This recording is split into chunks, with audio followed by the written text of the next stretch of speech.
George Cluny மே மாதம் 1961 அமெரிக்காவில் பிறகுறார். அவங்க அம்மா வந்து நீனா புரூஸ் வந்து முன்னாள் அழகி.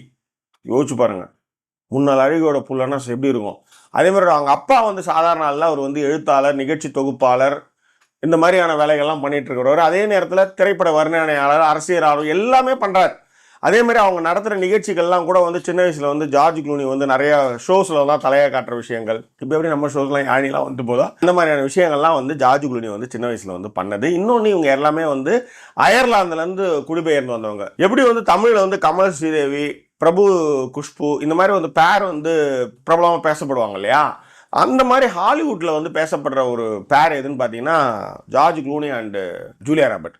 இவங்க ரெண்டு பேரும். நம்ம ஏற்கனவே சொன்ன மாதிரி ஜூலியா ராபர்ட்டுக்கு வந்து குழந்தைக்கு வந்து ஜார்ஜ் ராபர்ட்னு பேர் வச்சுட்டு அப்புறம் ஜார்ஜ் க்ளூனிக்கு தான் பெத்தன்னு சொல்லிட்டு போறாங்கன்ட்டு டமால் அவன் பேர் வந்து ஹென்ரின்னு மாத்தினாங்கன்னா பார்த்துக்காங்களா அந்த அளவுக்கு. ஸோ இவங்க ரெண்டு பேர் பேர் வந்து ரொம்ப நல்லா இருக்கும். ரெண்டாவது, ரெண்டு பேருமே வந்து அழகு அப்படின்னா அதுக்கு இலக்கணமாக வந்து பத்திரிகைகள் வந்து போற்றப்பட்ட ரெண்டு ஃபிகருமே அப்படிப்பட்ட ஃபிகருங்க. ஸோ இதில் வந்து என்னன்னா, Julia Robert and George Cluny ரெண்டு பேருமே வந்து கதையை பார்த்தீங்கன்னா, இவங்க ரெண்டு பேருமே அயர்லாந்துலேருந்து, இவங்க மூத்த குடிகள் வந்து அயர்லாந்துலேருந்து வந்தவங்க. அயர்லாந்துலேருந்து அமெரிக்காவிலேருந்து குடியேற வந்தவங்க தான் இவங்க ஆர்ஜின் அப்படி பார்த்தீங்கன்னா அதுதான் சொல்லலாம். ஸோ அதனால் கூட இந்த தண்ணிலாம் மாறி வந்ததுனால கூட இந்த ரெண்டு பேருக்கு ஒரு அழகும் புகழும் கிடச்சிருக்கோம், என்னவோ தெரியாது.